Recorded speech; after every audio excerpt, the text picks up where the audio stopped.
মানে ভালো কেমন আছি বা ভালো আছি এইসব বিষয়গুলো এখন অনেকটাই ফর্মালিটির উপর নির্ভর, মানে ফর্মালিটিই মেনটেন হচ্ছে।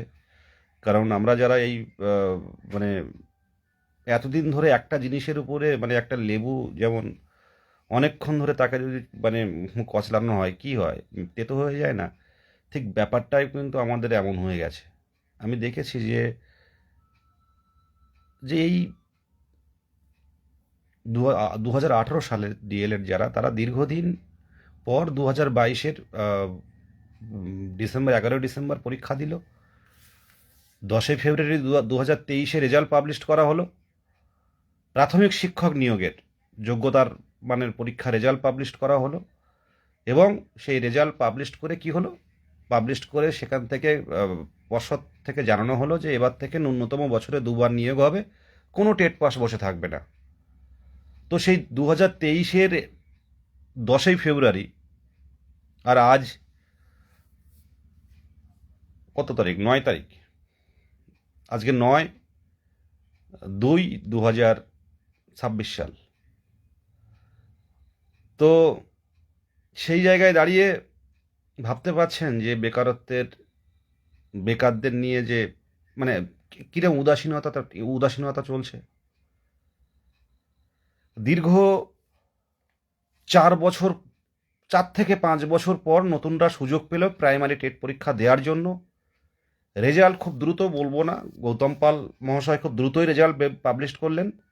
এবং স্বচ্ছতা হিসাবে, স্বচ্ছ টেট হিসাবে কিন্তু তুলে ধরলো 2022 সালের। তাদের আজকে এই পরিস্থিতি। আজকে 58,000 যারা প্রশিক্ষণ করেছেন, 58,000 ফর্ম ফিল আপ হয়েছে, মাত্র 13,400 ভ্যাকেন্সি। তার মধ্যে থেকে 10,500-র মতো সম্ভবত সেটা বেঙ্গলি মিডিয়ামের ভ্যাকেন্সি। তাহলে 10,500 মানে 10,000, আর ওদিকে 58 মানে কোনো 60,000। তো তা থেকে 10,000 সবাই চাকরি পায় না, আমরা প্রত্যেকেই জানি যে সবাই হবে না। কিন্তু অন্তত 60% বেরিয়ে গেলেও তো অনেক শান্তি। তারপরের যে নিয়োগে তারা আবার অংশগ্রহণ করবে, এটা স্বাভাবিক। কিন্তু দীর্ঘদিন যেহেতু নিয়োগ হয় না ধারাবাহিক, 2022 সালের নিয়োগ হয়তো হয়েছে, হয়তো আমরা অনেকে দেখতে পাচ্ছি 2022-এর নিয়োগ, তারপর 2025-এর। তো 2022-এর নিয়োগে কারা অংশগ্রহণ করেছিল সেটা দেখলে পরিষ্কার হয়ে যায়। তো 10,000 চাকরি পাবে, আর বাদ বাকি 40,000 তারা কিন্তু ডেপ্রাইভ থেকে যাবে। এই দীর্ঘদিন অপেক্ষা করার পর যদি নিজের নামটা সেই মেরিট লিস্টে না থাকে, এর থেকে যন্ত্রণা বা এর থেকে অন্ধকারময় যুগ কী হতে পারে? আমরা প্রত্যেকেই জানি যে প্রত্যেকেই চাকরি পাবে না, কিন্তু 60% পেলে কিন্তু অনেকটাই, কিন্তু যে আমরা প্রত্যেকেই জানি যে প্যানেলের যারা পরীক্ষা দেয় সবাই পায় না, কিন্তু ম্যাক্সিমাম বেরিয়ে গেলে কিন্তু এটা ভালো লাগে, যেটা 2017 টেটের ক্ষেত্রে হয়েছে। মানে এসসি তো প্রত্যেকে, শিডিউল কাস্ট যারা আছে, শিডিউল ট্রাইব, তাদের তো পুরো ভ্যাকেন্সি ফাঁকাই আছে। আহ, আহ, প্রতিবন্ধী ডিসেবিলিটি যারা আছেন তাদের পুরো ফাঁকা আছে। হ্যাঁ,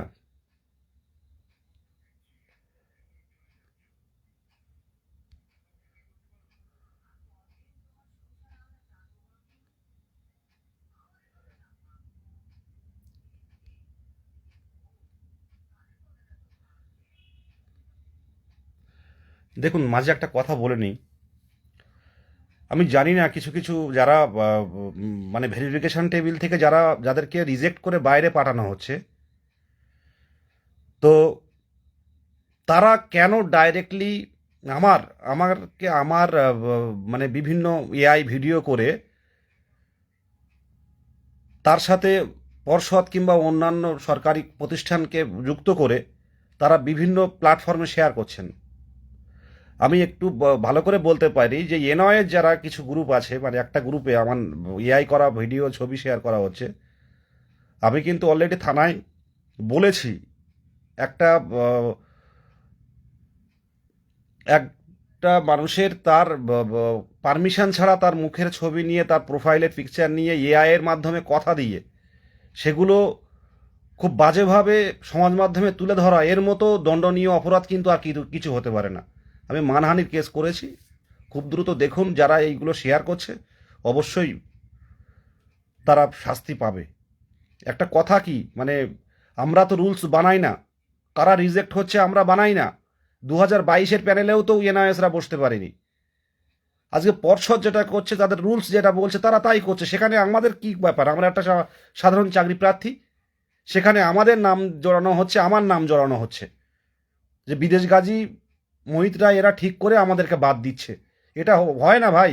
আপনারা যারা শিক্ষক হবেন, প্রত্যেকেই চাইছে কম্পিটিশন কমানোর জন্য। আমার 23-25, আমার 22-24, 21-23 কেউই শত্রু না, কিন্তু প্রত্যেকেই চাইছে কিছু আরও অনেকে আপনারা জানেন যে আমি দেখছিলাম যে 82 থেকে 89 যারা ওবিসি কোটায় কোয়ালিফাই করেছে, যারা ওবিসি কোটায় কোয়ালিফাই করেছে 82 থেকে 89, লাইভটা একটু ভালো করে দেখবেন আপনারা। সেই 82 কোটায় যারা কোয়ালিফাই করেছে তাদেরকেও বাদ দেওয়ার পরিকল্পনা চলছে কম্পিটিশন কমানোর জন্য। কতটা পারবে সেটা ঠিক নেই, কিন্তু কম্পিটিশন কমানোর সবাই চেষ্টা করে। কিন্তু এখানে তো ব্যক্তিগত জায়গাটা কোথায় যাবে? ব্যক্তিগতভাবে বিভিন্নভাবে তাদের নামে বিভিন্ন কিছু ছড়ানো, তাদের এআই ভিডিও ছেড়ে দেয়া। বুঝতে পারছে দীর্ঘদিন পর নিয়োগ, তারপর ইন্টারভিউ পড়াশুনো করার পর ইন্টারভিউ টেবিল থেকে তাদেরকে রিজেক্ট হিসাবে বের করে দেয়া, এটা কিন্তু প্রত্যেকের কাছে একটা খারাপ স্মৃতি বা একটা খারাপ অধ্যায়, একটা ভালো খারাপ সমস্যা, একটা টেনশন, ডিপ্রেশন। এতদিন পর নিয়োগ হচ্ছে, এখানে আমাদের কোনো হাত নেই। যা হচ্ছে রুলস বা পর্ষদের নির্দিষ্ট নির্দেশিকা আছে তার ভিত্তিতে হচ্ছে। সেখানে পার্সোনালি অ্যাটাক কেন হবে? যারা আমার এআই এর ভিডিও করে যারা সোশ্যাল মিডিয়াতে ছাড়ছেন, তারা অপেক্ষা করুন, ঠিক সময়ে কিন্তু আপনারা মানে কেন ছাড়ছেন সেই উত্তরটা কিন্তু যেখানেই থাকুন না কেন, আমি যেখানে আছি কিন্তু এখানে নিয়ে আসবো আমি। মানে কোচবিহার বা জলপাইগুড়ি বা মালদা মুর্শিদাবাদ যেখানেই থাকুন না কেন, আপনাকে কিন্তু জবাবদিহি করতে হবে। যারা এআই এর মাধ্যমে ভিডিও দিয়ে, যারা ইন্টারভিউ আসতে পারছে না বলে প্রতিহিংসা পরায়ণ হয়ে আমাদেরকে বিভিন্ন গ্রুপে তো বাজে বাজে কথা বলছেই, তারপরও এই ছবি দিয়ে তারা রাগ মেটাচ্ছে। কিন্তু আমি জানি না এগুলো শিক্ষক সুলভ আচরণ কিনা। তো যেটা বলছিলাম, এই দেখবেন ইউটিউবে কমেন্ট আছে, কেউ 22 নয়, কিন্তু তারা একটা গ্রুপ আছে ভালো। আমরা এইরকম কি ব্যাপারটা কি বাদ চলে গেলেও এরকম কারোর ছবি দেখিয়ে তাদেরকে সোশ্যাল মিডিয়াতে লেখা কোনোদিন শিখিনি। এগুলো মাথা নিচু করে চলে আসবো যেখানে হেরে যাব। প্রতিহিংসার জায়গাটা নেই।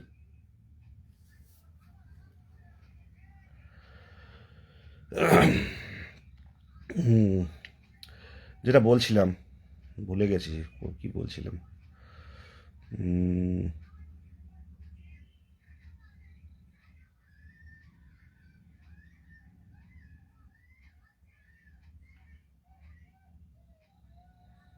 কি বলছিলাম?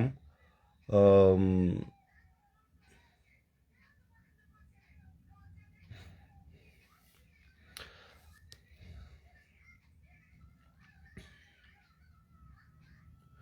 হ্যাঁ, কি হলো যে 2023 সালের 11ই ডিসেম্বর পর্ষদ থেকে সাংবাদিক বৈঠক করে জানানো হলো এই 2023 সালের 10ই ফেব্রুয়ারি এর মধ্যে ঘুরে গেছে অন্য কিছু, কনসেন্ট্রেশন ব্রেক হয়ে গেছে। জানানো হলো এবার থেকে ন্যূনতম বছরে 2বার নিয়োগ হবে, কোনো টেট পাস বসে থাকবে না। কি হলো?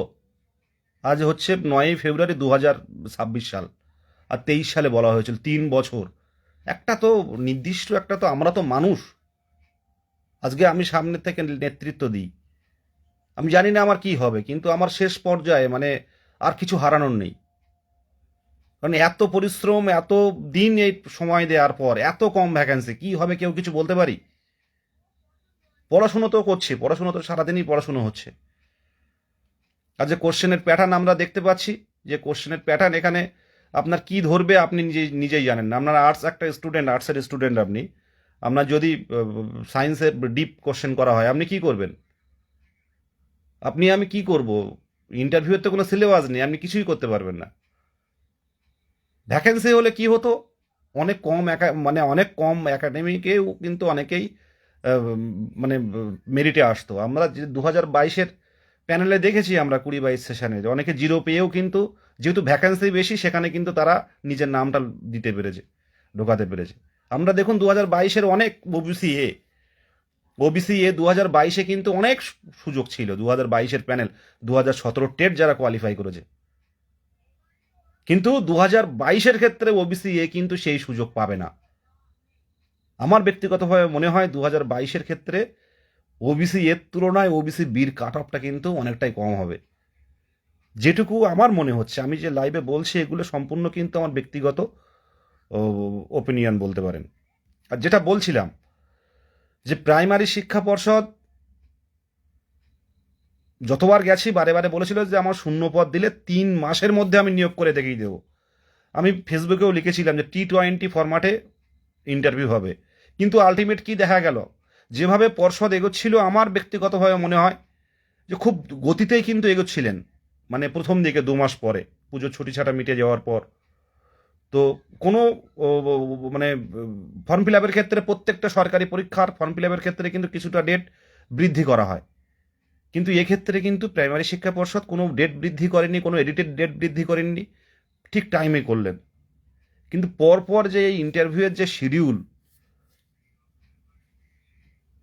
মানে এটা কিন্তু ভাবাচ্ছে। আপনারা, আমি একটা পেপারে দেখছিলাম যে 2,500 করে ইন্টারভিউ হবে এবং কি বলে ফেব্রুয়ারির মধ্যে মানে আমাদের নিয়োগ কমপ্লিট করে দেবে। তো আমি পোস্ট করেছিলাম যে অসম্ভব, অসম্ভব। আমার যে আইডিয়া, এতদিন পর্যন্ত যে ইন্টারভিউ হয়েছে সেখানে 10,000 ইন্টারভিউ হয়েছে কিনা আমার সন্দেহ আছে। হিসেব করে দেখলে তো বোঝাই যাচ্ছে যে কটা টেবিলে কতজন করে ডাকছে। এতদিন পর পর কতদিন যাবে এটা? আমরা কিন্তু সত্যি কথা বলতে কি, আমরা পর্ষদ বিরোধী নয়, আমরা সরকার বিরোধী নয়, দীর্ঘদিন কিন্তু একটা বঞ্চনা, দীর্ঘদিন পরিবারের মানুষজন অপেক্ষায় একটা কিন্তু মানসিক রুগীতে আমরা পরিণত হয়েছি। কেউ কিন্তু চারিদিকে শুধু দেখতে পাচ্ছি বক্তৃতা, চারিদিকে দেখতে পাচ্ছি মানুষের কল্যাণের জন্য হাজার হাজার কথা, হাজার হাজার বক্তব্য সংবাদ মাধ্যমের মাধ্যমে তুলে ধরা হচ্ছে, শুধু পলিটিক্স। কিন্তু এই সরকারি প্রাথমিক বিদ্যালয় শিক্ষক নিয়োগ, হাই স্কুল শিক্ষক নিয়োগ, এটা নিয়ে কোনো প্রতিবেদন লেখা হয় না, খুব রেয়ার। সংবাদ মাধ্যম কি হচ্ছে, এই নেতা এই বলেছে, অন্য বিরোধী পার্টির কাছে সামনে গিয়ে বলছে আপনি কি বলছেন, আবার আরেকটা বিরোধীর সামনে গিয়ে আপনি কি বলছেন, এই হচ্ছে, এই সারাদিন ধরে দেখছি। আর প্রথম প্রথম থেকে লাস্ট পর্যন্ত নতুন নতুন, মানে প্রত্যেকটা দিন নতুন নতুন ইস্যু তৈরি হচ্ছে, সেটাই নিয়ে আমরা দেখছি। কিন্তু তারপরেও কিন্তু ভালো থাকছি কি আমরা?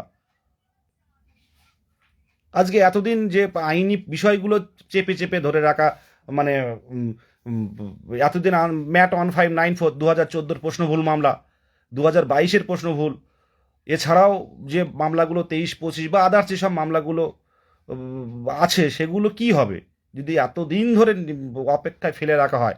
আমাদেরও তো একটা মানে একটা লিমিটেশন রয়েছে যে এতদিন পর্যন্ত এই মামলাগুলো চলবে। সবাই তো বিশৃঙ্খল মতো এখন, মানে বিশৃঙ্খল বলবো না, সবাই যে যার মতো পড়াশুনো করছেন, কিন্তু প্রত্যেকে আমরা কি ভালো আছি?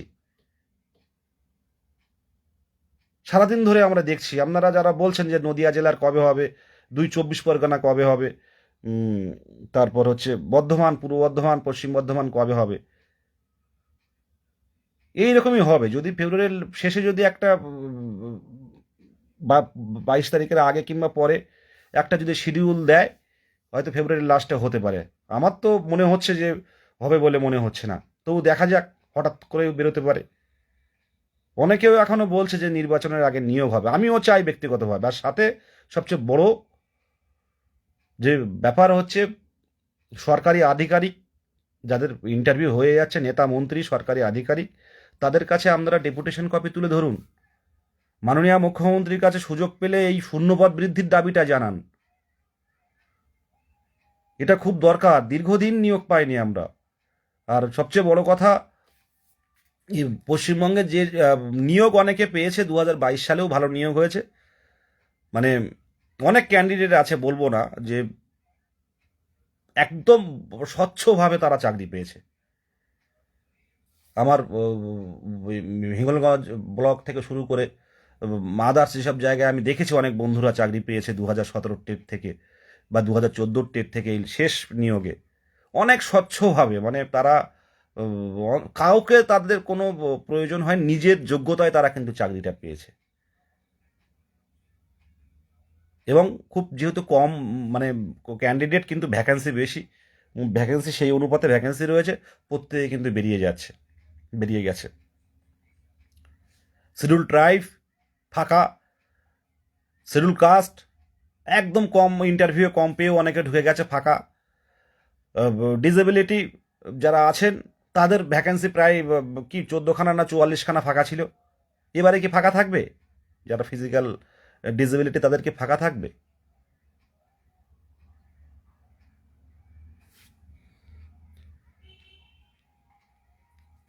তো এই জায়গাগুলো কিন্তু ও, ছিল যে 2022-এর প্যানেলে। তো আমাদের ক্ষেত্রে কিন্তু এই জিনিসটা হবে না, কারণ আমাদের ভ্যাকেন্সির বিষয়টা অনেকটাই কম। এই ক্ষেত্রে কিন্তু কে, কার কি হবে কার হবে না সেই জায়গাটা কিন্তু মানে ভাবলে অবাক হয়ে যাচ্ছে। প্রত্যেকেই কিন্তু যোগ্যতার প্রমাণ করেই কিন্তু এই জায়গাটা কিন্তু এসছি আমরা।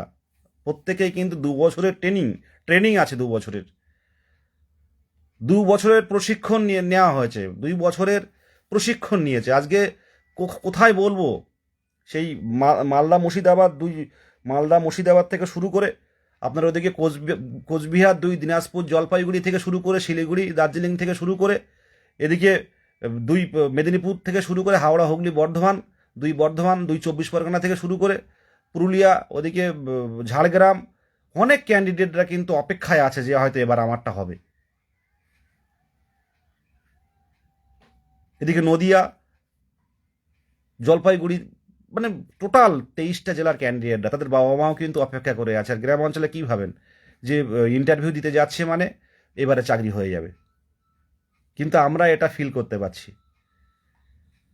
আর কাট অফের বিষয়টা যেটা বলছেন, একটা আমার ব্যক্তিগত ধারণা যে আপনারা হয়তো ভাবছেন যে যার 28 স্কোর বা 29 স্কোর, সে যদি 10 পায় তাহলে 28 থেকে কত হবে, 38 হয়ে যাবে। তো এই ভাবনাটা আমার ব্যক্তিগতভাবে মনে হয় এই ভাবনাটা ঠিক নয়। যে 28 স্কোর যার, সে যে ইন্টারভিউ ভালো দেবে এমন কিছু বলার আছে? অনেকে হয়তো বর্তমানে যে রোস্টার তৈরি হয়েছে, যে মানে যে রোস্টারে আমাদের নিয়োগ হচ্ছে, তো তাতে কি হচ্ছে, মাধ্যমিক উচ্চ মাধ্যমিক ডিএলএডে যাদের নাম্বার বেশি আছে তাদের কিন্তু স্কোরটা কিন্তু হাই হয়ে গেছে। আর এটা খুব কম সংখ্যক, মানে যে সংখ্যক আছে তাদের বয়সও কিন্তু খুব কম, 23 24 25 এমন বয়স। আর যারা একটু মানে বয়স্ক ক্যান্ডিডেট তাদের দেখবেন স্কোর কিন্তু ওই 24 25 26 এর কাছাকাছি, 27 হবে না। তো একটা অভিজ্ঞতা সম্পন্ন দীর্ঘদিন ধরে পড়াচ্ছেন এমন একজন ইন্টারভিউ দেবেন, আর মনে করুন একজন 22 বছরের ইন্টারভিউ দেবেন, অভিজ্ঞতা তো একটা মূল্য থাকে। এটা বলছি না যে 22 23 বছর যে ভালো দেবে না, ইন্টারভিউয়ের উপরে প্রচুর নির্ভর করছে আপনার কি হবে। শুধু উত্তর দিলে হবে না, আপনাকে দেখে নিচ্ছেন এক্সপার্টরা যে সত্যিই আপনি ম্যাচিওর কিনা, ঠিক আছে, সত্যিই আপনার যোগ্যতা আছে কিনা, সেটা কিন্তু দুটো একটা কথার মাধ্যমেই কিন্তু তারা বুঝতে পারে। আপনি 10টা কোশ্চেন উত্তর দিলেন, 3টে পারলেন না, দেখলেন ইন্টারভিউয়ে কিন্তু মানে ভালো নাম্বার পেয়েছেন। আবার দেখা যাচ্ছে আপনি 10টা থেকে আপনি 2টো পারলেন না, কিন্তু দেখলেন নাম্বারটা সেই অনুপাতে কম। হয়তো আপনি বলতে পারলেন কিন্তু সেইভাবে উপস্থাপন করতে পারলেন না। তো সেগুলো কিন্তু হবে কি, আমার কি হবে, কার কি হবে, কেউ বলতে পারে না ওই জায়গাটা কি হতে চলেছে। তাই বলবো 28 স্কোর পেয়ে অনেকে 29 স্কোর পেয়ে মানে হয়তো টেটে মানে 82 84 86 টেটে আছে, 90 আছে টেটে, কিন্তু স্কোর দেখা যাচ্ছে হাই। তারা ভেবেই নিয়েছে যে আমাদের আর কিচ্ছু দরকার নেই, কোনো গ্রুপ দরকার নেই, আমরা ইন্টারভিউয়ের রুমে যাব, দাঁড়াবো, আমরা 5 পাবো, 5 পেয়ে বেরিয়ে আসবো। এই ভাবনাটার কিন্তু যাদের একটু হাই স্কোর রয়েছে তাদের ভাবনাটা কিন্তু আছে, কিন্তু ভাবনাটা কিন্তু এবার একটু আমার ব্যক্তিগত মতে মনে হয় পরিবর্তন হবে। কারণ ইন্টারভিউ কিন্তু গতবারের মতো গতবার কি হতো, গতবারে যে ইন্টারভিউগুলো আমরা দেখেছি যেখানে অনেকটাই কিন্তু যেহেতু ভ্যাকেন্সির তুলনায় ক্যান্ডিডেট কম ছিল, তো সেক্ষেত্রে কিন্তু অনেকটাই 14 টেটে কেমন ছিল আপনার মতো, আপনি কি কোথা থেকে এসেছেন, যারা ট্রেনিং প্রাপ্ত ছিল তাদেরকে শুধু ভালো মন্দ জিজ্ঞাসা করে ছেড়ে দিয়েছে। 17 টেট এবং 14 একসাথে যেটা হলো 2022 সালে, সেখানে নিজের মতো করে অনেকটাই করতে দিয়েছে। কিন্তু আজকে আমাদের 22 টেটের ক্ষেত্রে যেটা হচ্ছে, মানে কোনো কোশ্চেন কোনখান থেকে আসছে আমি কেউ আগে থেকে বলতে পারবো না। তো সেই জায়গায় কিন্তু নাম্বারটা আনুপাতিক হারে কিন্তু কমবে। 10, অনেকে ভেবেই নিয়েছে যে আমি 10-এ 10 পাবো, কিন্তু এই জায়গাটা হয়তো প্রত্যেকেরই কনফিডেন্স রাখা উচিত, কিন্তু যাদের বেশি স্কোর, ওভার কনফিডেন্স, এগুলো কিন্তু ভালো না। কেউ মনে করুন 27-28 স্কোর, ভালো করেই বলছি, ইন্টারভিউ খারাপ দিল, 1-2 জিরোও পেতে পারে।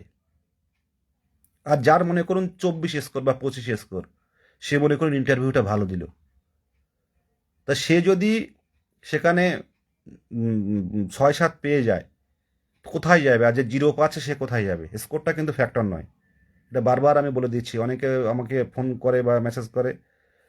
তো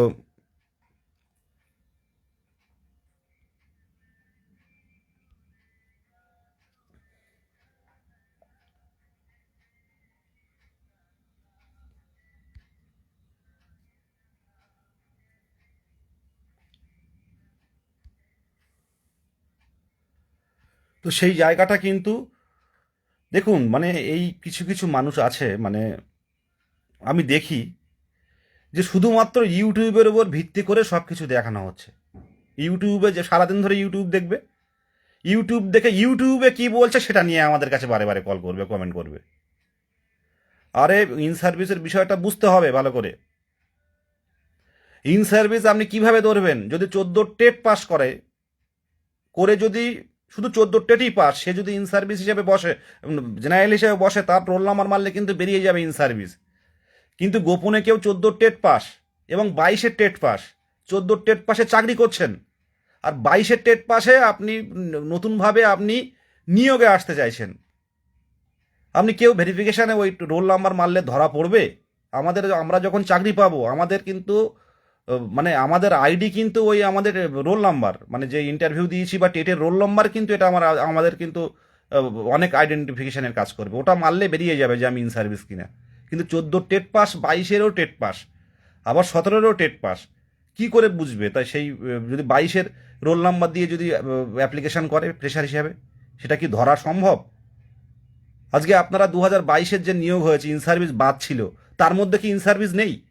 টুকটাক ঢুকবে, এটা আপনারা কারা সোশ্যাল মিডিয়াতে এগুলো কন্ট্রোভার্সি করছেন, টুকটাক ঢুকবে, এগুলো কিন্তু সবসময় সম্ভব হয় না।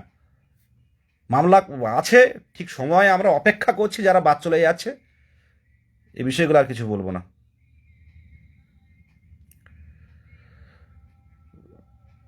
কি বলছিলাম? হ্যাঁ, ওই টেট স্কোর, মানে একাডেমিকের বিষয়টা বলছিলাম। তো এবারে কিন্তু আনুপাতিক হারে কিন্তু, মানে যা পরিস্থিতি, যা যেভাবে চলছে, এবারে কিন্তু ইন্টারভিউয়ে যে আমি 10-এ 10 পাবো, প্রচুর 10-এ 10 থাকবে এমনটা নয়। কোশ্চেন আপনি বাংলা পারলে আপনি বাংলা থেকেও ধরছে, আবার বাইরের দিকে ধরছে, এবং আপনাকে দেখে নিচ্ছে যে আপনি সত্যিই মানে মানে কতটা আপনি জানেন। শুধু প্রাইমারি না, তার বাইরেও অনেক মানে বিষয়গুলো দেখছেন দেখলাম। তো এটা নিয়ে ভেবে লাভ নেই, নিজেদের মতো নিজেদের চেষ্টা চালিয়ে যেতে হবে। আমি নিজেও পড়াশুনো করছিলাম, ডেমনস্ট্রেশন আমি তো প্রায় ভালোই ডেমনস্ট্রেশন করেছি, প্রত্যেকটা শ্রেণীর, হুম, আনন্দময় বা মানে যে ক্লাসগুলো অ্যাক্টিভিটি বেজ, সেগুলো সুন্দরভাবে অনেকের হেল্প নিয়ে, উম, যারা, আমি তো আলাদা করে পড়াশুনো মানে কোনো কোচিং সেন্টারে পড়ি না, তো যারা পড়ে তাদের কাছ থেকে হেল্প নিই। আর যেটা বলছিলাম যে অনেক কোচিং সেন্টারের স্যারেরা হয়তো তারা ইন্টারভিউ নিচ্ছে, আমি দেখছিলাম যে আমার 9 হচ্ছে, দাদা 9.9 পাচ্ছি কোচিং সেন্টারের ইন্টারভিউয়ে। তো এ বিষয়ে বলবো, এটা হয়, মানে স্বাভাবিক হয়, কিন্তু এগুলো হয়তো আপনি যেখানে বাস্তবিক যেখানে যাচ্ছেন সেখানে জিনিসটা পেতেও পারেন, নাও পেতে পারেন। হ্যাঁ, সবচেয়ে ভালো লাগে যে কোচিং সেন্টারগুলো অবশ্যই যদি আমাদের শূন্যপদ বৃদ্ধির দাবিতে যদি আমাদের সাথে একসাথে সবাই নামতো, হয়তো মাননীয় মুখ্যমন্ত্রী আরও কিছু ভ্যাকান্সি দিতে পারতেন। কিন্তু প্রত্যেকেই মানে বর্তমানে এই 2022 টেটে কোচিং সেন্টারগুলোরই কিন্তু জয় জয়কার হয়েছে। আমি কাউকে ব্যক্তিগতভাবে বলছি না। তো কোশ্চেনও সেই লেভেলের আসছে। ডিজিটাল যুগে সমাজ মাধ্যমে যে কেউ লাস্ট মিনিট সাজেশান দিচ্ছেন। তো বাস্তবিক দেখতে গেলে অন্যরকম কোশ্চেন আসছে, যেগুলো পরপর আগের যে পড়াশুনোটা প্রত্যেকে ছিল, সেই পড়াশুনোটা কিন্তু আমরা চেঞ্জ করে ফেলেছি। এখন বর্তমানে যা কোশ্চেন হচ্ছে, তো নিজের মধ্যে কি আছে, শুধু যান্ত্রিকভাবে টিউশনিতে গেলাম, কোচিংয়ে গেলাম, সেখানে পড়লাম, মক মক দেওয়াটা দরকার আছে। সাথে সাথে নিজের নিজের মধ্যেও যে কি আছে, মানে শুধু মানে অনলাইনের কোশ্চেন নয়, আপনার মধ্যে কি আছে সেটা তুলে ধরতে গেলে কিন্তু নিজেকে পড়াশুনো করতে হবে। পরিষ্কারভাবে জানাচ্ছি, আমিও কি নাম্বার পাবো আমি জানি না, কিন্তু দীর্ঘদিন ধরে পড়াই, উচ্চ মাধ্যমিকের পড়াই, আর এই বাচ্চাদেরও পড়াচ্ছি এখন, যেহেতু এই লাইনে আছি, 11-12 পড়াই। তো সেই জায়গায় প্রত্যেকে এই পেশায় যারা আসতে চাইছি প্রত্যেকেরই কিন্তু যোগ্যতা আছে। তাই ভ্যাকান্সি বৃদ্ধির জন্য আরও কোথায় কোথায় যেতে হয় সেখানে অবশ্যই যাব। আজকেও আমাদের আজকে আমাদের মিজানুর ভাইরা গেছিল, আহ, যে কোথায়, বা আমাকে মানে ফোন করেছিল যে কোথায় কিভাবে কি করতে হবে। তো সেইভাবে কিন্তু তারা আজকে অভিষেক ব্যানার্জি মহাশয় আহ, তার ক্যামাকেস্ট্রির অফিসে তারা অ্যাপ্লিকেশন দিয়ে এসছেন যে দাদা কি স্যার, আমরা দীর্ঘদিন ধরে বঞ্চনার শিকার, আমাদের কিছু ভ্যাকান্সি বাড়ান, কিছু ভ্যাকান্সি বৃদ্ধি হোক। দেখুন, প্রত্যেকেই কিন্তু আমরা নিজের ভালোভাবে বাঁচার জন্য নিজের মানে স্বপ্ন পূরণের আশায় মানে আমরা দৌড়াচ্ছি। আমাদের কোন সরকার, কোন বিরোধী পার্টি, এটা আমাদের কাছে কোনো ম্যাটার নয়। আমরা নিজের জন্য লড়ছি, আমরা আমাদের স্বপ্ন পূরণের লড়াইয়ে আছি। সেই জায়গায় প্রত্যেকটা জায়গায় কিন্তু যেতে হবে আমাদের। অভিষেকদার কাছে আজকে যাওয়া হয়েছিল এবং কালীঘাটে দেয়া হয়েছে। সামনের দিনে আমরা এই কয়েকটা দিন ভাবছি, এই কয়েকটা দিন ভ্যাকান্সি বাড়ানোর জন্য। আমার তো শরীর খারাপ, আমি বেরোতে পারছি না সেইভাবে, একটা মানসিক অস্বস্তি মধ্যে আছি, বাবারও শরীর খারাপ। তো আজ সারাদিন তো হসপিটালে ছিলাম। মিজানুর ভাইরা কল করেছিল, যারা গেছিল 5-7 জন, তাদেরকে কুর্নিশ জানাই। এই কয়েকটা দিন কিন্তু পড়াশোনার মাঝে মাঝে আমরা কিন্তু এই কর্মসূচিগুলো করতে পারি। আমরা কোনো মুখপাত্রের কাছে গেলাম, আমরা কোনো সরকারি আধিকারিক, তাদের ডেপুটেশন দিলাম, মাননীয় মুখ্যমন্ত্রীর কাছে যাওয়ার চেষ্টা করলাম। সবসময় আহ, শুধু যে আন্দোলন করতে হবে এমনটা নয়, ঠিক আছে? আর সবচেয়ে বড় কথা, এখন সবাই পড়াশুনো করছেন। আজকে যখন 10,000, এই 13,421 ভ্যাকান্সি দেওয়া হলো, তারপরে কিন্তু আমরা একটা মিছিল ডেকেছিলাম শিয়ালদা টু ধর্মতলা। সেই মিছিলে কিন্তু উম, সেই উপস্থিতি ছিল না, কিন্তু এখন দেখতে পাচ্ছি দিকে দিকে ক্যান্ডিডেটরা, দিকে দিকে চাকরি প্রার্থীরা, সবার তো খিদে আছে দীর্ঘদিন অপেক্ষা করার পর, প্রত্যেকেরই। তারা কিন্তু এখন চাইছে যে দাদা একটা আন্দোলন করা হোক। তার আগে অন্তত একটু আমরা আলোচনা করি। সামনের দিনে সত্যি কথা বলতে কি, এখন হয়তো কাঁদতে পারছি না, সামনের দিনে কিন্তু বহু ক্যান্ডিডেটের চোখে কিন্তু জল আসবে, এটা কিন্তু কনফার্ম। কারণ ভ্যাকেন্সি অনেকটাই কম। সরকার যে বাজেট দেখলাম, খুব ভালো লাগলো সত্যি কথা বলতে কি। বিরোধী তো আমাদের নয়, বিরোধী করার জায়গাও নেই। তো সেই জায়গায় যারা মাধ্যমিক থেকে 40 বছরের মধ্যে যারা বেকার যুবক, তাদেরকে 1,500 করে দেওয়া হচ্ছে, 1,500 টাকা খুব সম্ভব। লক্ষ্মীর ভাণ্ডার বেড়েছে, এটা খুব ভালো। লক্ষ্মীর ভাণ্ডার প্রজেক্ট প্রত্যেক গ্রাম অঞ্চলের আমাদের মায়েরা, কাকিমারা সবাই পাচ্ছেন। এবার আমাদের অনেক বান্ধবীরাও পাবেন। ভালো, কিন্তু সাথে সাথে একটা নিয়োগ দরকার। দীর্ঘদিন ধরে একটা, প্রত্যেকেই তো মানুষ আমরা যারা এই প্রশিক্ষণ নিয়েছি, আমরা যদি একটা গ্রুপ ডির পোস্ট হতো কিচ্ছু বলতাম না। দেখুন, আমি সামনে লাইভ করছি, আমি আন্দোলনের সামনে থাকি, আমি জানি না আমার কি হবে, কিন্তু আমি যেটা সৎ সেটা সামনে বলছি। তো এর যা হয় হবে, দেখা যাবে। তবে চাকরি প্রার্থী 23 জেলার 2022 সালে টেট উত্তীর্ণরা এটুকু বলতে পারে, যদি একটা আন্দোলনের ডাক দেওয়া হয়, ক্যান্ডিডেটরা কিন্তু সব খিদে, সব মুখিয়ে আছে যে এতদিন পর নিয়োগ, এত কম নিয়োগ, এত দেরিতে হচ্ছে। কিন্তু সব দিকে বিবেচনা করে, যেহেতু এখন মাধ্যমিক উচ্চ মাধ্যমিক পরীক্ষা চলছে, যেহেতু ইন্টারভিউ প্রসেস চলছে, তাই কিন্তু আমরা বিরোধিতায় নামি না। কিন্তু এই যে কান্নাগুলো, এই যে দিকে দিকে চাকরি প্রার্থীদের বাড়িতে, আমার থেকে তো কম ফোন আসে না। মানসিক আমার সমস্যাটা এমনি নয় যে কম ফোন আসে না। শুধু ক্যান্ডিডেট নয়, ক্যান্ডিডেটের বাবা মা আত্মীয় পরিজন কিন্তু ফোন করেন, তাদের দুঃখ কষ্টের কথা। কত ফোন আসে, অনেক বোনেরা প্রেগনেন্ট আছেন, তাদের বাচ্চা হবে, তো কবে ইন্টারভিউ হবে, তার মধ্যে অনেকের বিয়ে আছে। তো যা গতি আমি পরিষ্কার বলে যেটুকু আমার আইডিয়া বলছি যে দেরি হবে। যেরকম 2 চব্বিশ পরগনা থেকে অনেক ফোন এসছে, আজকে ফেব্রুয়ারির 5 তারিখে একজনের বিয়ে হয়ে গেল, মানে জানুয়ারি থেকে কল করছেন যে আমার বীরভূম, আমার পড়বে না তো দাদা, পড়বে না তো 5 তারিখে কিন্তু বিয়ে, আমার কিন্তু বিয়ে আটকে যাবে, তাহলে তার বাড়ির লোকও কল করছে। তো আমি নিশ্চিন্তে বললাম যে আপনি ফেব্রুয়ারির 5 তারিখে বিয়ে করুন। জানুয়ারিতে বললাম, জানুয়ারির মাঝামাঝি দিকে, তো সে বিয়ে হয়ে গেছে। আপনাদের যাদের অন্যান্য দিকে একটু আছে টিউশনে টুকটাক বাড়ান, ইন্টারভিউ যে প্রসেস তৈরি হচ্ছে। আর এখন তো কোনোভাবে যে একটু কথা বলবো গিয়ে যে আপনারা এই জিনিসগুলো কেন করছেন, কেন এত কম ভ্যাকেন্সিতে নিয়োগ তো হচ্ছে, কিন্তু এত দেরিতে হচ্ছে। আমরা যারা অপেক্ষায় আছি, আমরা মানসিক চাপে আছি, যাদের পরীক্ষা হয়ে আছে, ইন্টারভিউ একরকম, কিন্তু যারা আমাদের এখনো পড়াশুনো করছি, ওই দিনে সে কেমন যেন একটা ভাব লাগছে নিজেকে, পড়েই যাচ্ছি কাঠের পুতুলের মতো। এ জিকে বই, ওটা মানে পুরোনো মানে কম্পিটিটিভের বই, বিভিন্ন বুক কিন্তু পড়ে যাচ্ছে। আর যেহেতু উত্তর দক্ষিণ দেরিতে হবে, বা নদিয়া দেরিতে হবে, বা এই অনেকে ভাবছি আমরা, তো সেই কারণে কিন্তু অনেক মানে যে প্রথম দিকে যে পড়াটা হতো, যে গতি ছিল, সেই গতিটা কিন্তু সবার কমে গেছে। দেখুন আমি যেটা বলছি, এইখানে একটা চাপ কিন্তু অনুভব হচ্ছে আমাদের এইখানটা কিন্তু একটা চাপ তৈরি হয়ে রয়েছে যে কি হবে। এইখানটা প্রত্যেকেই দেখুন ব্যথা ব্যথা মতো ভাব আছে। প্রত্যেকের বাবা মা তাকিয়ে আছে, অসুস্থ বাবা মা, তারা তাকিয়ে আছে হয়তো এবার হয়ে যাবে, হয়তো এবার হবে। সরকারের কাছে অনুরোধ যে এগুলো হোক, মানে যে জিনিসগুলো, যে প্রকল্পগুলো দেওয়া হয়েছে, সে প্রকল্প অনেক ভালো, অনেক ক্যান্ডিডেট মানে অনেকে 1500, অনেকে 1700 পাচ্ছেন। তো একটা ভালো, মানে 1700, একটা যদি মহিলা বাড়িতে 1700 টাকা পান, তো সেটা কিন্তু তার অনেক কাজে লাগে, ব্যক্তিগতভাবে সংসারের কাজে লাগে।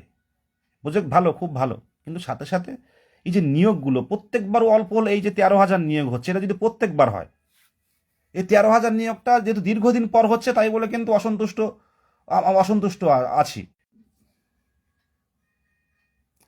এই নিয়োগটা যদি প্রত্যেকবার হতো, এটা কিন্তু কোনো সমস্যা হতো না। এখন উচিত কি, কিছু ভ্যাকান্সি বৃদ্ধি করে, আমার ব্যক্তিগতভাবে মনে হয় সকলে তো চাকরি পাবে না, সরকার আবার নোটিফিকেশান দিক যে প্যারাটিচার নেব, সেই প্যারাটিচারের মাধ্যমে যারা পাবে না, তারা প্যারাটিচার করুক 12,000 টাকা করে। আরও 1-1.5 বছর পর, বা 1 বছর 1.5 বছর 2 বছর পর নিয়োগ হোক আরও 10,000-এ। দেখবেন তাতে বাংলার সন্তানরা চাকরি পাবে এবং সরকারের প্রতি বাহবা দেবে, প্রত্যেকটা প্ল্যাটফর্মে বলবে যে আমি প্যারাটিচার। কি করেনি, বলছে আমি 2,000 দেবো, ও বলছে আমি আসলে 3,000 দেবো, ও বলছে আমি আসলে 5,000 দেবো। কিন্তু কেউ একবার বলছে না যে সরকারি প্রাইমারি স্কুলে শিক্ষক নিয়োগের প্রয়োজন। স্কুলগুলো এখন তো স্কুলে সকালে বেরোয় দেখা যায় যে সকালে দেখবেন আপনি উম, বেসরকারি বাসগুলো কিভাবে বেরিয়ে যাচ্ছে, আর সরকারি স্কুলে গিয়ে দেখবেন একদম হয়ে গেছে। আস্তে আস্তে এই জায়গাটা তৈরি হচ্ছে, এটা বাম আমলের শেষ থেকে শুরু হয়েছে। বাম আমলের বামপন্থী যে তারা সরকার ছিল, তাদের শেষ থেকে এই প্রাইমারি অবৈতনিক বিদ্যালয়ের প্রতি উদাসীনতা শুরু হয়েছে, আজও চলছে। একটু ঢেলে সাজাতে হবে। প্রকল্পগুলো চলছে, প্রচুর কোটি কোটি, হাজার হাজার কোটি টাকা খরচ হচ্ছে, সাথে সাথে প্রত্যেকবার স্কুল সার্ভিস হোক। এই প্রাইমারি নিয়োগটা, যারা আমরা এই প্রায় কতজন আছি বৈধ, 35,000 40,000 হতে পারি, 50,000ই হোক, তো একটা বড় নিয়োগ দিয়ে তাদেরকে বের করে দেওয়া হলো, রাজপথে আন্দোলনও হবে না কোনো কিছু। আরও যারা চাকরি পাবে তারা বলবে এই আমলে আমরা চাকরি পেয়েছি। এটা করতে মানে 50,000 নিয়োগ একবার নিয়োগ দেওয়া হলো। বিহারে তো এটা হয়েছে, কত বাঙালি গিয়ে বিহারে চাকরি করছে। আমি এই বলছি মানে এই নয় যে সরকার বিরোধী আমি, অনেকেই বলে যে সামনে থেকে আন্দোলন করছিস, টার্গেট হয়ে যাচ্ছিস, কিন্তু সরকার কিন্তু দেখে ছাড়বে, টার্গেট হয়ে যাচ্ছিস। কিন্তু আমি সত্য কথাটাই তুলে ধরছি, আর সত্যি খিদে আছে, প্রচুর খিদে রয়েছে, কাজটা খুব দরকার। পড়াতে পারবো না বা ডেমনস্ট্রেশন বা বাচ্চাদের বোঝাতে পারবো না বা শিক্ষক সুলভ আচরণ নেই এমনটা নয়, হয়তো এমন এই বেকারের অবস্থা এরকম পাগল পাগল আছে, যখন পড়াবো বা যখন স্কুলে যাব তখন গেট আপ চেঞ্জ হয়ে যাবে। এখন তো আমরা প্রতিবাদী মুখ হয়ে রয়েছি, যে দীর্ঘদিন পর নিয়োগ হচ্ছে, এখন আমাদের বিষয়গুলো দেখতে হবে। অনেকে চেপে থাকে, পিছনে বলে, কিন্তু আমি সামনে থেকেই বলি যে এই 50,000 তো সরকার 30,000 ভ্যাকেন্সি দিলে আজকে কোনো অসন্তুষ্ট থাকতো না, কোনো অসন্তোষ থাকতো না, সবাই নাচতো এটা নিয়ে, সবাই আনন্দ করতো। আর সবাই মানে সোশ্যাল মিডিয়াতে বা বাড়িতে বা এখানে এই আনন্দ করতো যে 30,000 ভ্যাকেন্সি দিয়েছে আমাদের। ফোন কিন্তু আসছে। সবচেয়ে দেখুন, নেগেটিভ কমেন্ট অনেকেই বলে, নেগেটিভ কমেন্ট প্রচুর করে। ফোন কেটে দিচ্ছি, আবার ফোন করবে, যতক্ষণ না ধরবো ততক্ষণ ফোন করে যাবে। দেখুন, অনেকেই নিজের নিয়ে বা নিজের টেনশন, নিজের পরিবারের টেনশন নিয়ে আছেন, কিন্তু আমি আমি এমন একটা মানুষ যে আমার কিন্তু অনেক টেনশন রয়েছে। 23টা জেলায় অনেক মানুষের চাপ রয়েছে, আইডি তৈরি হয়ে গেছে। মানে মানে ওই দুই দিনাজপুর, জলপাইগুড়ি, কোচবিহার থেকে শুরু করে একদম পরপর আসুন, মালদা, মুর্শিদাবাদ থেকে শুরু করে মালভূমির দিকে চলে যান, দুই মেদিনীপুর, পুরুলিয়া, ঝাড়গ্রাম থেকে শুরু করে দক্ষিণবঙ্গে চলে যান, দুই 24 পরগনা থেকে হাওড়া, হুগলি, দুই বর্ধমান থেকে শুরু করে এদিকে নদিয়া, বীরভূম, মালদা, মুর্শিদাবাদ তো আছে বললাম। এই যে 23টা জেলার ক্যান্ডিডেটরা মোটামুটি কিন্তু যারা এই এখানে আছে তারা কিন্তু ফলো রাখেন, আর তারা কেউ না কেউ কোনো না কোনো টাইমে কথা বলে। আর প্রত্যেকেরই একটাই কথা, দাদা হবে তো, দাদা কিছু ভ্যাকান্সি বাড়ালে ভালো ভালো হতো, দাদা একটা আন্দোলন করুন না। কত বোঝাবো? হয়তো আমরা রাজনীতি করি না, কিন্তু এটাও কিন্তু একটা সংগঠন আমাদের। আজকে আপনারা দেখেছেন যারা এই যে এপিসি ভবন, এপিসি ভবনে একটা মুভমেন্ট হয়েছিল ইন্টারভিউয়ের দাবিতে। আমি বলতে পারি কলকাতার বুকে যত আন্দোলন হয়েছে, মেট্রোতে এই রকম আন্দোলন কিন্তু কেউ করে দেখাতে পারেনি। মানে এই ভিডিওগুলো কেউ যদি দেখেন, আমার তো এখন নিজেকে শিহরণ জাগে যে একটা ডাকে, ওই মঞ্চের একটা ডাকে 23 জেলার চাকরি প্রার্থীরা কিভাবে একটা ডাকে রাজপথে নেমেছিল। পুলিশের ধারণা ছিল না যে এই এতজন কিভাবে আসলো, কারণ খিদে ছিল। কেউই বিরোধী নয় আমরা, কিন্তু দীর্ঘদিন অপেক্ষা করে করে আমরা একটা অন্যরকম পরিস্থিতি তৈরি হয়ে গেছে। যারা আগে রাজপথে নামতো না, এখন কিন্তু রাজপথে নামার জন্য ব্যস্ত। সবার দরকার নেই তো এই 10,000 ভ্যাকান্সি, 12,000 ভ্যাকান্সি অনেকটাই কম। এটা 30 না হয়েও যদি 26 হতো, সেটাও কিন্তু ভুল ছিল না। আমাদের তো আইডিয়া তেমনই ছিল 26-27 হাজার হবে, কিন্তু এটা হঠাৎ করেই নোটিফিকেশন এলো। এখন মাননীয় মুখ্যমন্ত্রী যদি একবার যদি কিছু বলা যায় 1 মিনিটের জন্য, হয়তো এর পথ তো হয়তো খুলতে পারে। সামনের দিনে জানি না, অনেক ক্ষেত্রে শুনতে পাচ্ছি বা শুনি যে কিছু ভ্যাকান্সি বাড়লে বাড়তে পারে, পঞ্চম শ্রেণী ইনক্লুড হয়েছে।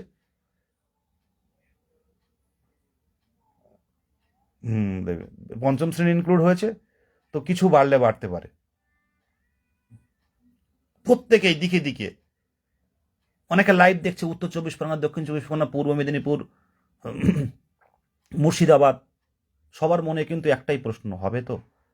ইন্টারভিউ কী হচ্ছে দেখি তো আজকে একটু সোশ্যাল মিডিয়াতে, কোন গ্রুপে কোন পিডিএফ দিয়ে সেগুলো গুছিয়ে গুছিয়ে রাখছি আমরা আমাদের নিজস্ব ফাইলে। এই ধরেছে, কোনখান থেকে ধরলো? এই লাইভে আসলো পূর্ব বর্ধমানের সদানন্দ বসাক, 8,000 টাকার বিনিময়ে একটা কাজ করেন। সে পূর্ব বর্ধমান থেকে এই আপনার এদিকে কি বলে এই সাইডটা, বনগাঁর দিকে কাজ করেন, 8,000 টাকা মাইনে, বাড়ি বিধবা বোন, উনিও টেট পাস। এই মানে আন্দোলনে তো যায়, প্রত্যেকটা কেসে 1,000 টাকা করে ফান্ডিং করেন যে দাদা কম্পিটিশন কমাতে হবে। আজকে 23-24 স্কোর, 40 বয়স, কি করবে?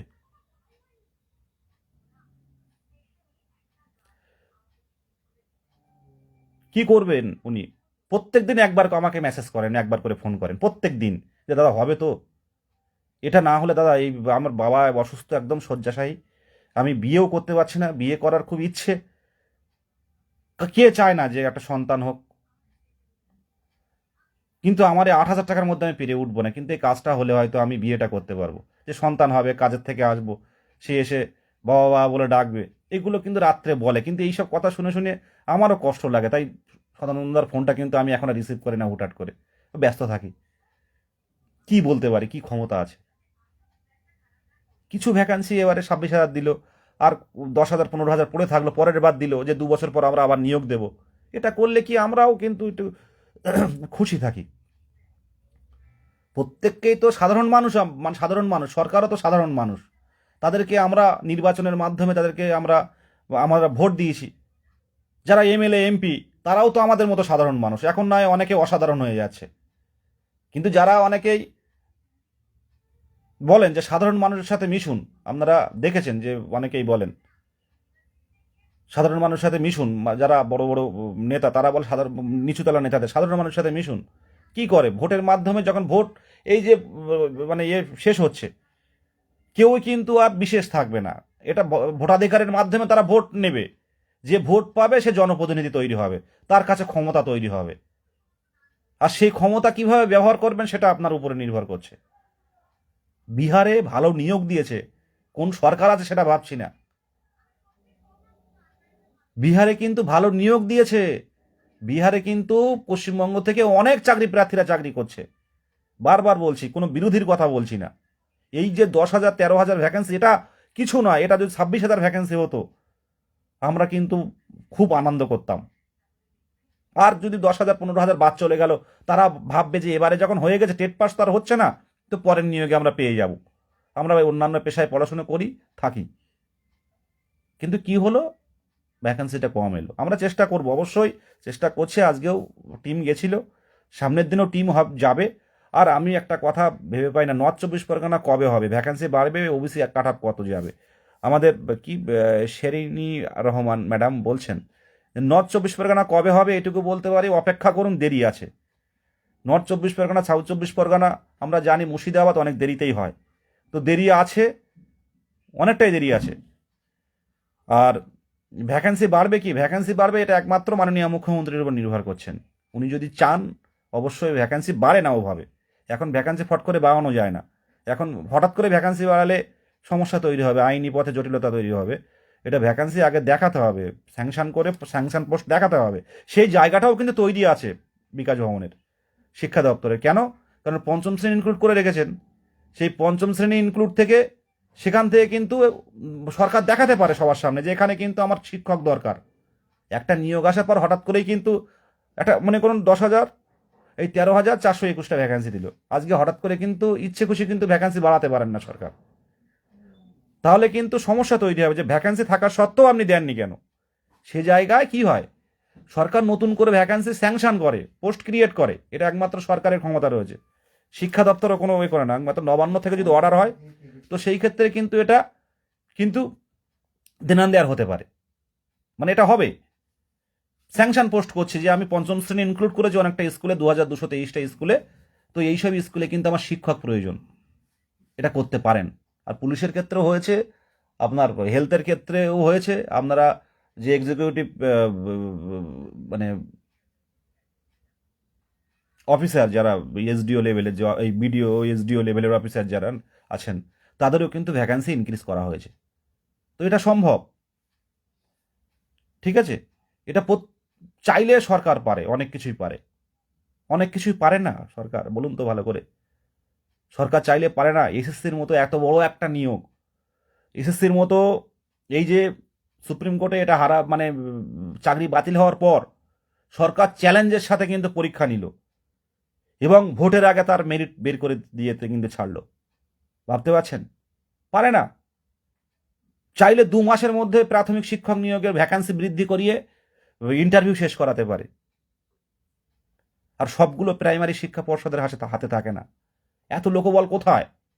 এখন আলাদা রুম, আলাদা ফ্ল্যাট নিতে হবে, নিয়ে সেখানে ক্যামেরা সেট আপ সব কিছু করতে হবে। এ তো ভালোই চাপের কাজ, যে যাই বলুন না কেন। আমি তো বুঝতে পারছি যে এতজনের ইন্টারভিউ নেওয়া, এটা 58,000 আমরা কাউন্টিং করছি। 58,000 তো থাক আর না থাক, অনুপস্থিত থাকলেও অনুপস্থিত থাকছে, কিন্তু 58,000-এর তো সেট আপটা রাখতে হবে। সেই জায়গাটা কতটা এগোচ্ছে জানি না। পর্ষদে ইন্টারভিউর আগে গেছিলাম, সেখানে দেখলাম অনেকগুলো বোর্ড বা ক্যামেরা এইসব আছে। আমি তো ভেবেছিলাম যে পাশের যে পর্ষদের সামনে যে বড় মানে একটা এসএসসির একটা ভবন আছে, সেখানে হয়তো ইন্টারভিউ নেবে দ্রুত, কিন্তু সেটা কি করছেন জানি না। আজকে তো বেঞ্চ বাড়িয়েছে কিনা জানি না, মানে একই বেঞ্চ চলছে। তো উচ্চ মাধ্যমিক পরীক্ষাটা হয়ে যাক, তো তারপর হয়তো অনেক এক্সপার্ট পাওয়া যাবে, তখন হয়তো মানে টেবিল সংখ্যা বাড়াতে পারে। আর ভোট তো একদিনেই হয়ে যাচ্ছে, আর ভোটের আগে হবে কি না আর এই কোশ্চেন জিজ্ঞাসা করে আর হাসাবেন না। এটা হতে পারে, সরকার চাইলে হতে পারে। ওনারা তো বলছেন অনেকেই যে ভোটের আগে আমরা নিয়োগ দেব। এবার শেষ পর্যায়ে বলবেন না হলে কি করে নিয়োগ দেব। আপনি কি বলবেন? সরকারি অফিসে যে কাজগুলো হয়, আপনি আসুন, কাল হয়ে যাবে। কালকে গেলেই যে হবে কোনো, আপনি আসুন, কাল আসুন, দেখছি কি করা যায়। কালকে গেলে কি কাজ হয়? তো এই জায়গায় সরকার চাইলে পারে প্রাইমারি পর্ষদ আহ, এত মানে মানে এত লোক, মানে যে এক্সপার্ট তো প্রয়োজন। এই মাধ্যমিক পরীক্ষা হচ্ছে, উচ্চ মাধ্যমিক হচ্ছে, কলেজের এক্সপার্টদের দিয়ে কোনোভাবে কাজ করানো হচ্ছে, আমার যেটুকু আমি বুঝলাম কোশ্চেনের লেভেল দেখে। তো একটু দেখা যাক। তবে খুব দ্রুত কিন্তু আমি বা আমাদের চাকরি প্রার্থীরা আমরা কিন্তু দ্রুত করার জন্য আর ভ্যাকান্সি ইনক্রিজের জন্য আমরা আধিকারিকদের কাছে যাব, মাননীয় মুখ্যমন্ত্রীর কাছে যাব। মাননীয় মুখ্যমন্ত্রী একবার যদি বলে দিতেন, সেই মনে আছে 16,500 নিয়োগ, এই 2014 টেট ছিল এটা। তো তারা বিভিন্ন দিকে গিয়ে তারা হচ্ছে মানে আন্দোলন করতো। তো সেখানে বলা, মাননীয় মুখ্যমন্ত্রী বলেছিলেন ধাপে ধাপে নিয়োগ হবে। তো 16,500-র ক্ষেত্রে কিন্তু একটা নিয়োগ, বড় নিয়োগ হলো। একটা টেট থেকে দুবার নিয়োগ, ওদিকে 49,000-এর মতো হলো, আর এদিকে 16,500। পরে তো আবার 2022-এর ক্ষেত্রে হলো। 2014 টেট যারা কোয়ালিফাই করতে পেরেছে, তাদের মতো লাকি পশ্চিমবঙ্গের ইতিহাসে আর কেউ নেই। ঠিক আছে, পশ্চিমবঙ্গের ইতিহাসে আর কেউ নেই 2014 টেটের মতো। কি সোনা দিয়ে যে গড়া ছিল জানি না, সেই সময় পরীক্ষাগুলো দেয়া উচিত ছিল প্রত্যেকেরই। তো এবারে হয়তো এই রোস্টার দিয়েই, একাডেমিক দিয়েই হয়তো শেষ নিয়োগ হবে। তার পরবর্তীতে কিন্তু নতুন রোস্টার চলে আসবে, নতুন গ্যাজেট, রোস্টার বলছি গ্যাজেট, সরি, গ্যাজেট চলে আসবে। টেটের মার্কসটাকে কিন্তু ভ্যারি করবে, এটা দেখবেন পরবর্তীতে, এটাই হবে কিন্তু।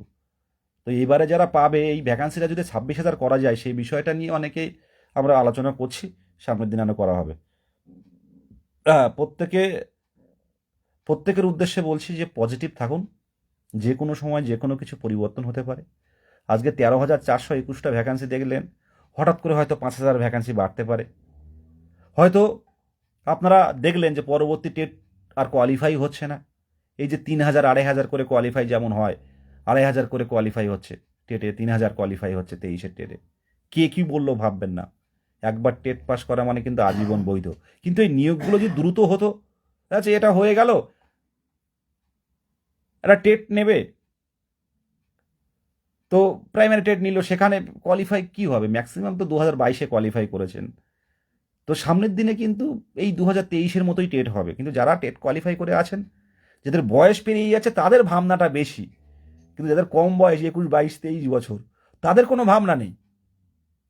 এই সদানন্দ লাইভ দেখছে সারাদিন পর অফিস থেকে এসে, 40 বছর বয়স। ওই আরেকজন লাইভ দেখছে, 39 বছর বয়স, একজনের 42 বছর বয়স, এখনো পড়ে আছে। সারাদিন বেসরকারি কাজ করে, দিনের শেষে বইগুলো নিয়ে কোথায় কি কি কি কোশ্চেন ধরেছে একটু দেখি তো। এগুলো কিন্তু হচ্ছে, প্রত্যেকের কিন্তু লড়াই আছে, প্রতিকূলতা আছে, আমরা ফিল করতে পারি না তাই, আমরা অনুভব করতে পারি না তাই। প্রত্যেকের এখানে একটা মন আছে, এখানে কিন্তু ভাবনা চিন্তা রয়েছে যে কি হবে সামনের দিনে, কি করব। এখানে পড়ে আছি, আদৌ হবে তো? তাই বললাম না যে ভালো আছো দাদা, এর উত্তর হচ্ছে আমরা কেউ ভালো নেই। শুভরাত্রি প্রত্যেককে, আবারও দেখা হবে। যে কোনো সময় যে কোনো পরিস্থিতিতে পরিবর্তন হতে পারে যে কোনো কিছু। 2022 সালের টেট উত্তীর্ণরা একটা ঐক্যবদ্ধ, কেউ যদি বলে যে থেমে গেছে, এটা ভুল কথা। কেউই থামেনি, শুধু পরিস্থিতি আটকে রেখেছে। প্রত্যেককে শুভরাত্রি, ভালো থাকবেন। অনেক দোয়া আশীর্বাদ প্রত্যেকের জন্য। আর পজিটিভ থাকুন, পড়াশোনার মধ্যে থাকুন, সামনের দিনে কিছু তো হবে, এটুকুই। কোনো লাইভের মাধ্যমে কোনো ভুল ত্রুটি হলেও অবশ্যই মার্জনীয়। টানা লাইভ করছি, 300-400 জন দেখছেন আপনারা। অনেকের কমেন্টের উত্তর দিতে পারিনি, কমেন্ট দেখা হয় না সত্যি কথা বলতে কি, সারাদিন তো যথেষ্ট ফোন আসে। তো যাই হোক, দেখবো, মাঝে দেখবো, সেখানে রিপ্লাই দেওয়ার চেষ্টা করবো যদি তেমন কোনো বিশেষ কোনো কমেন্ট থাকে। এটুকুই বলবো, মানে আপনারা ভালো থাকবেন প্রত্যেকেই, ভেঙে পড়বেন না। যে কোনো সময় যে কোনো পরিস্থিতিতে পরিবর্তন হতে পারে। প্রত্যেকেই ভালো থাকবেন।